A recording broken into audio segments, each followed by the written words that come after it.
What if the thing you feared most didn't invade your world with warships, but stepped silently into your bathtub? This is not a story of invasion. It's a story of connection, engineered in secret, forbidden by law, and written in scent, not words. Welcome to Alien Chronicles. Let the story begin. She wasn't supposed to exist. Not like this. Not in his kitchen, barefoot and soaked, wearing his bathrobe like it was made for her and no one else. It hung off one shoulder, draped more than worn, and every movement of hers made it clear this was no ordinary guest, no ordinary night. Jason Hale stood frozen, clutching a stale loaf of bread like it might protect him from whatever impossible thing had broken into his life. But the loaf was useless against her, against whatever she was. And deep down, he knew it. She moved like water fluid, soundless, confident. The robe whispered against her lavender skin as she stepped past him, opened his fridge, and surveyed its contents like she'd lived there her whole life. Her voice slid into the room like heat under the door. I was made to control minds. He didn't answer. Couldn't. Pheromone Protocol 9A, restricted on 12 systems, illegal on 6, suppressed on 4, designed for one purpose: obedience. I wasn't built to feel. I was designed to conquer. Her tone held no pride, no guilt, just fact, like stating the temperature. Then, without ceremony, she pulled out his half-empty protein shake from earlier and sniffed it like it insulted her ancestors. Your protein, she said, swirling the bottle in her fingers, tastes like regret. Jason blinked. She drank it anyway. His mind was still spiraling, grappling with the idea that she'd broken into his home, hijacked his bathtub, and now casually evaluated his dietary choices. But none of that mattered. Not really. Because behind all of it, something deeper was happening, something chemical, primal. Every time she moved, a shimmer of scent traced the air. Something sharp, electric, a warmth wrapped in danger, laced with things that had no name but made his spine tighten and his thoughts blur. He tried to back away, put space between them, but the air betrayed him. It carried her, and his lungs took her in without permission. One breath, then another. Each inhale carved away at reason. Each exhale left a tremble behind. She noticed. Of course she noticed. You're resisting, she said simply, not turning to face him. Jason tried to speak, but his words came out cracked. I don't even know who you are. Finally, she turned. Eyes like violet glass met his. I'm the part of the galaxy you pretend doesn't exist. She stepped closer, and the robe parted just enough to remind him she wore nothing beneath it. You think this is an accident? That I chose this apartment at random? Number. You live alone. No pets. No guests. No biometric locks. You were optimal. That word sent a chill down his spine. Not because of what it meant, but because of how she said it, like she'd done the math. Like he was a line item in her escape plan. And maybe he was. But the worst part? He didn't care. Because standing there, barely breathing, hands trembling on a loaf of bread, he realized something terrifying. He didn't want her to leave. Not yet. And that made her smile. Not a smile of joy. A smile of recognition. Like she'd seen this exact moment in 100 men before him. Like his surrender was coded into his DNA. But Jason wasn't surrendering. Not yet. Still, as she leaned back against the counter casual, radiant, too dangerous to name, he felt his last line of defense give way. Whatever she wasn't supposed to exist. And now that she did, he was already too far gone to forget her. It started with a hum, faint, distant, mechanical. But it wasn't the kind that faded. It grew louder, sharper, nearer. Outside the cracked blinds, the night pulsed with red lights sweeping across rooftops, bouncing off window panes like the eyes of predators hunting in the dark. Zai'ra stopped mid-step. Every muscle in her body locked into stillness. If they catch my scent, she said quietly, this building won't stand. They'll purge the structure and sterilize the zone. One breath too close is all it takes. Jason's chest tightened. The loaf of bread, still clutched in his hand, hit the floor without a sound. Why here? He asked. His voice wasn't angry, it was afraid. Why me? She didn't answer right away.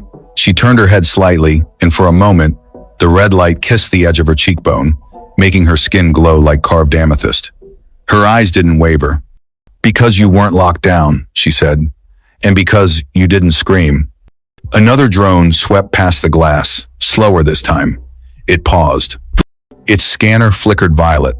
A low tone vibrated through the apartment like a pulse in the air itself. Jason dropped flat to the floor, breath stuck in his throat, the scent of lavender static clinging to everything. He hadn't touched her, but it was already inside him. Her presence had invaded the walls, the air, his nerves. She crouched beside him, weightless, silent. Their faces were close, now closer than comfort allowed. Her voice, when it came, didn't need volume. It moved like heat. "You're bonding to me," she whispered. "Too fast." Jason couldn't speak.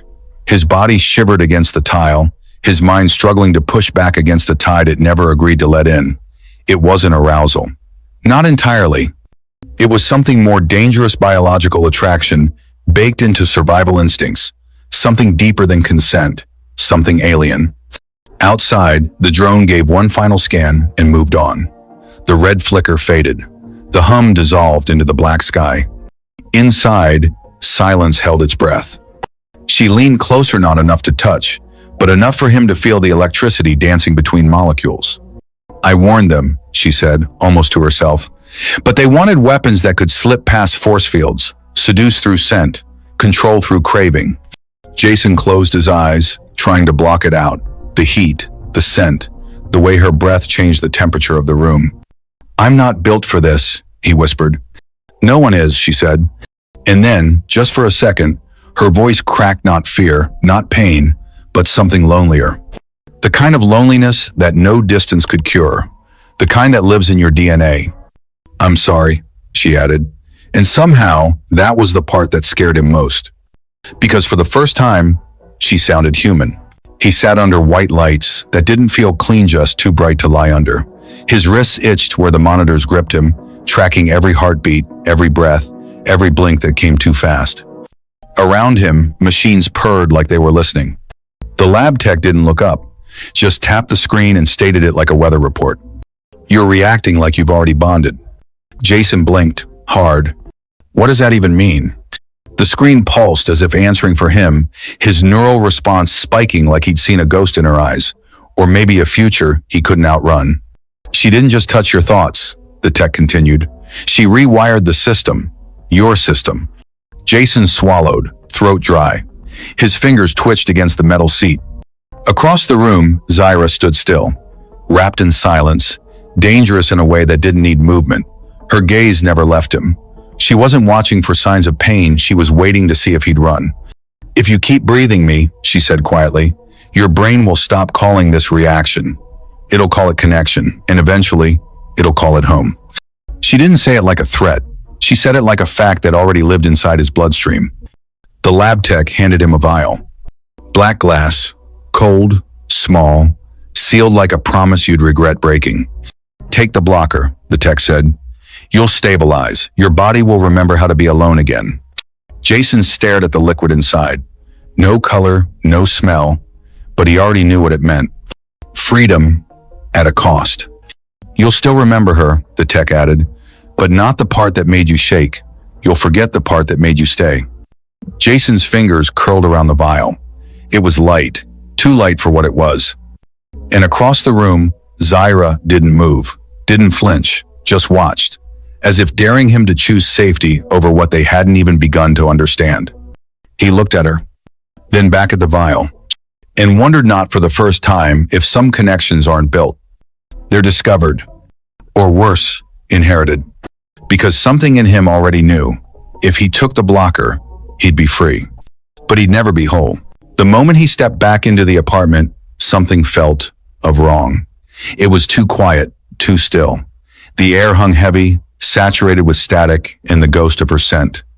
Sweet, electric, sharp, like danger had learned how to smile. Then he saw the front door slightly ajar. Jason froze. That door had been shut. Inside, the light flickered once and held steady, but the silence wasn't empty. It was waiting. He turned his head just enough to catch her shape in his peripheral. Zai'ra, standing by the far wall, barefoot, silent, poised like a predator forced into defense.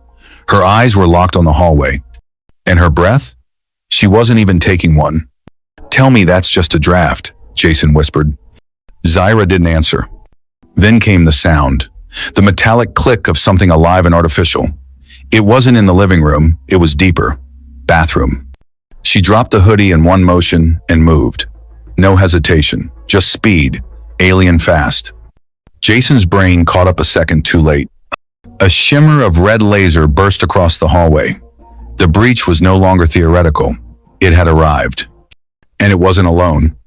A tall figure stepped through the steam of the half-open bathroom door, armored head to toe in matte obsidian plating, visor glowing like a furnace left too long in silence. It raised a pulse rifle. Jason didn't think. He moved. He tackled the intruder with everything he had, momentum, adrenaline, blind panic. They slammed into the wall. The weapon clattered away, spinning across the tile.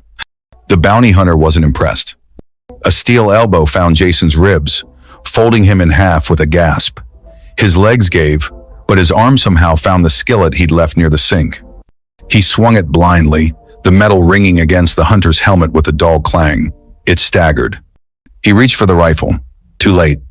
The hunter surged up, raising a gauntlet. Flash. Pain. Electricity tore through his side like lightning through copper wire. Jason hit the ground, teeth locked in a scream he didn't even hear. Then purple blur.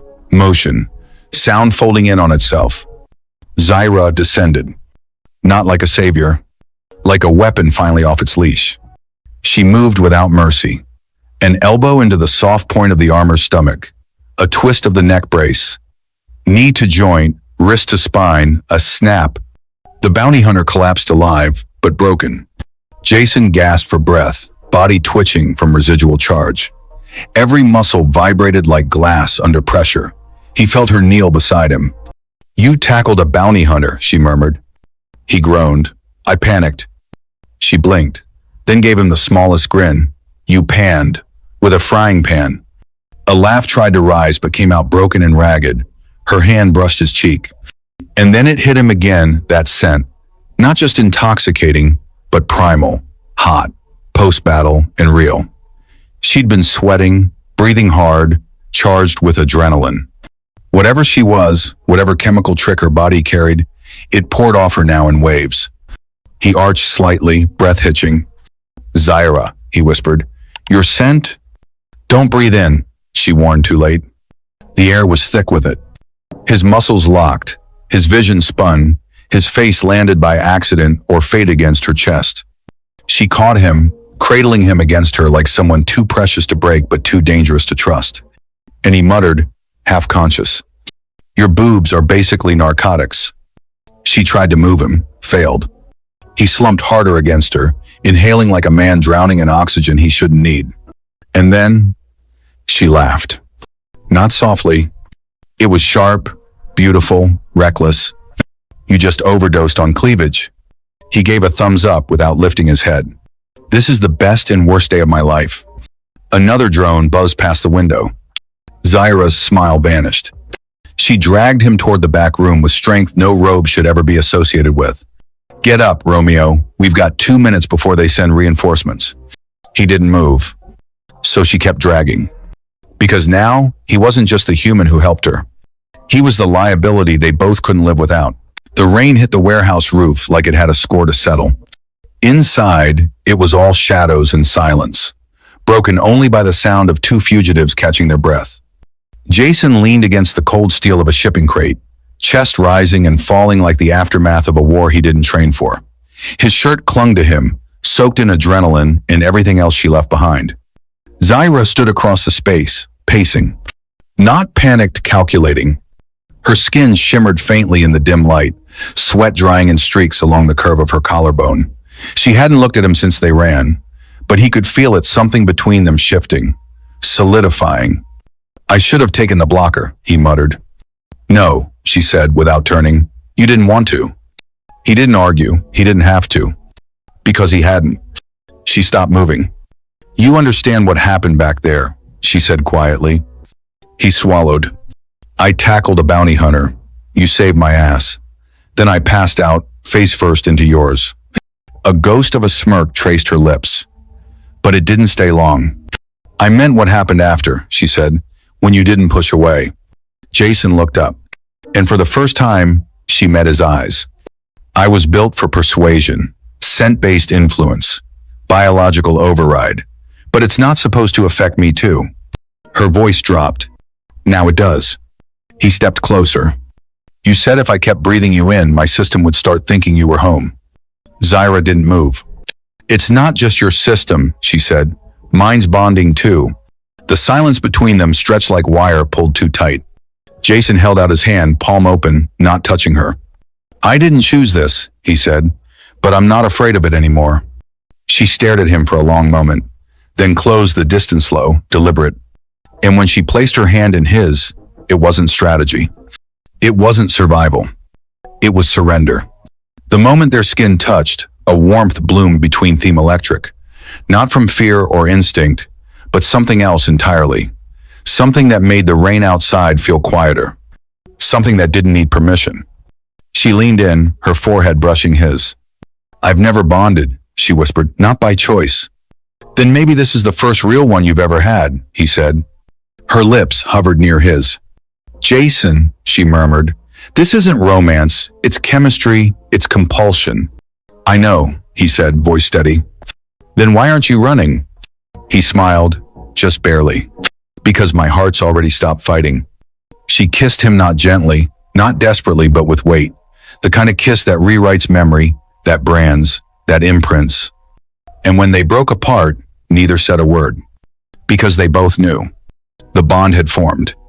And nothing, no science, no law, no drone in the sky was going to undo it now. The rain hadn't stopped. Neither had the questions.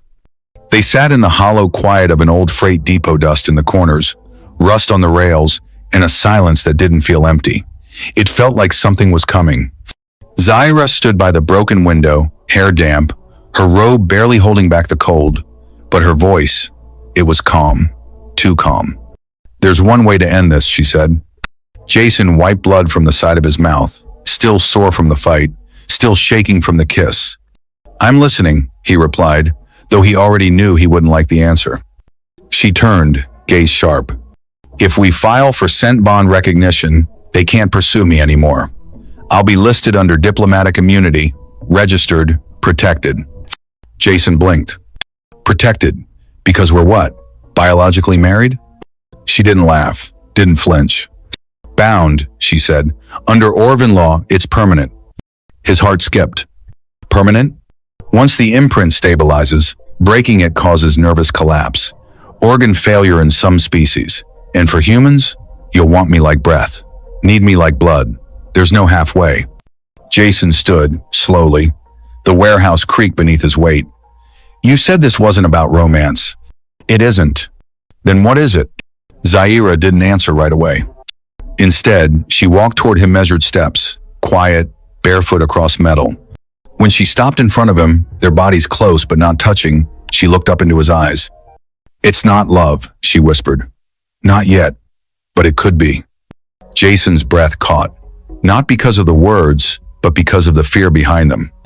Zai'ra, being designed to conquer, to seduce, to manipulate, wasn't just asking him to escape.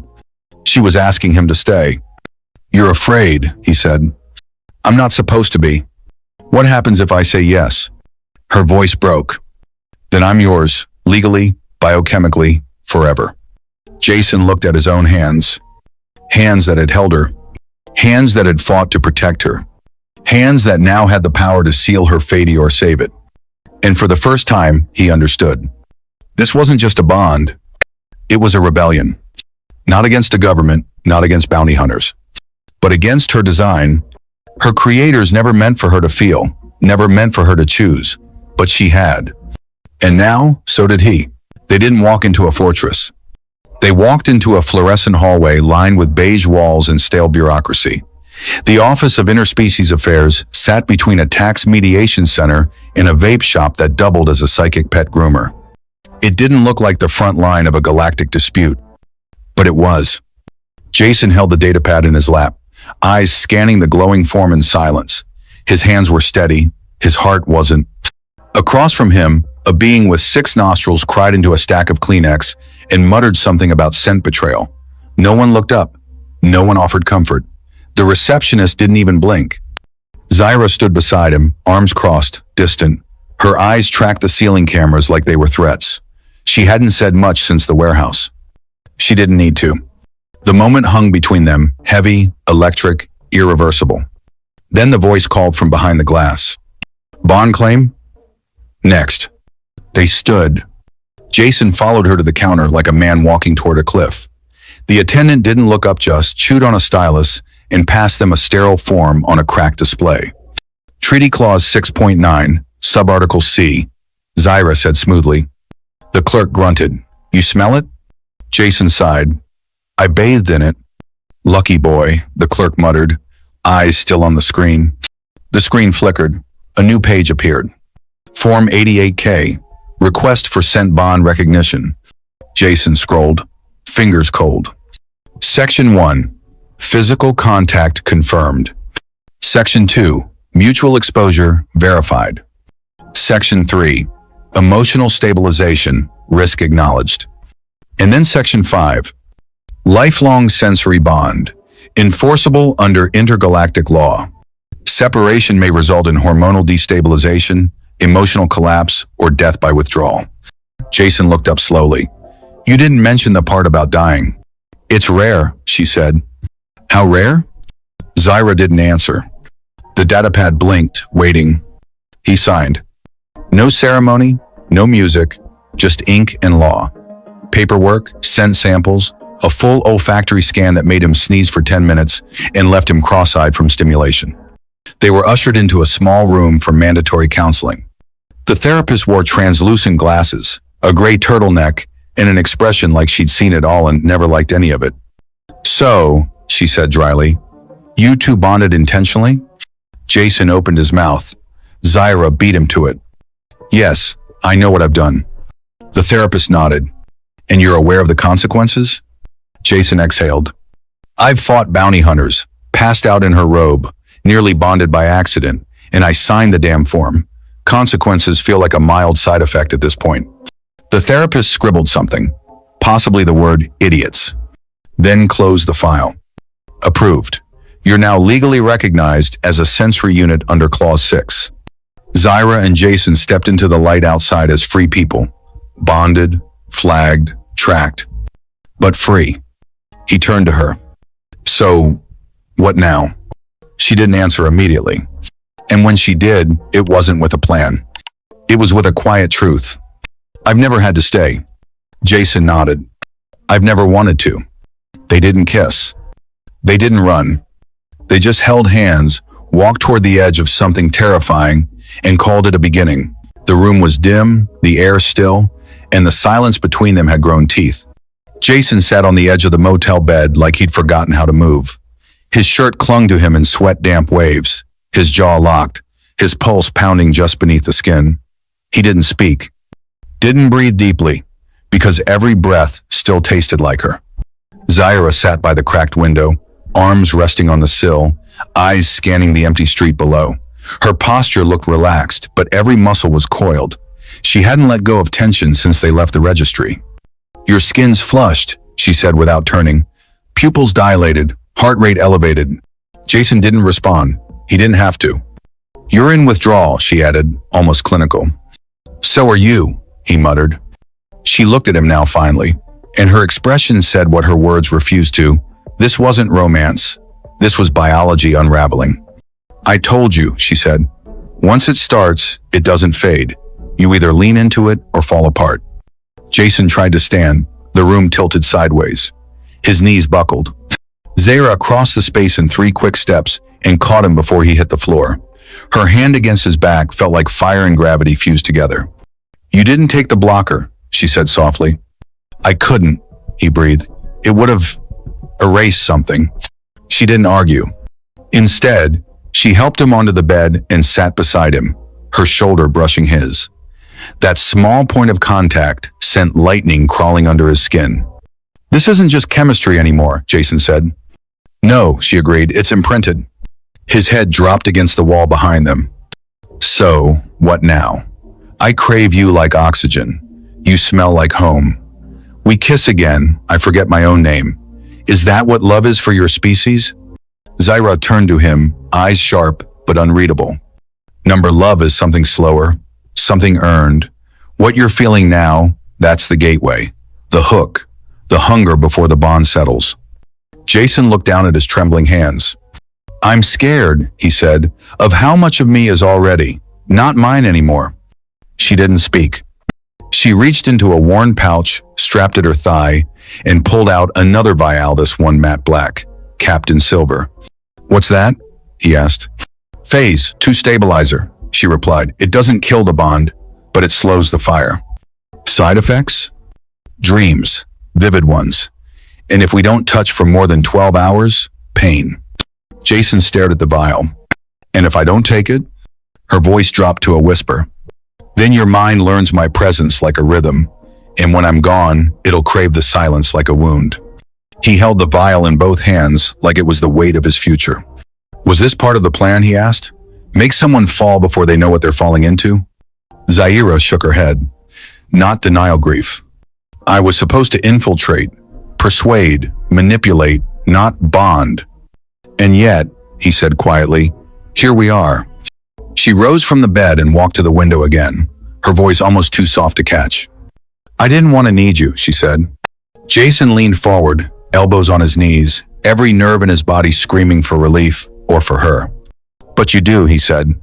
She turned to face him, silhouetted by the neon leaking through the window. So do you. And in that moment, with nothing but a thin vial between them and the next breakdown, they both realized the bond was no longer just chemical. It had become a choice. And choices always demand payment. Some bonds aren't chosen, they're awakened. And once awakened, they change everything. If this story stirred something in you, don't forget to like the video, subscribe to Alien Chronicles, and share your thoughts in the comments. We're just getting started.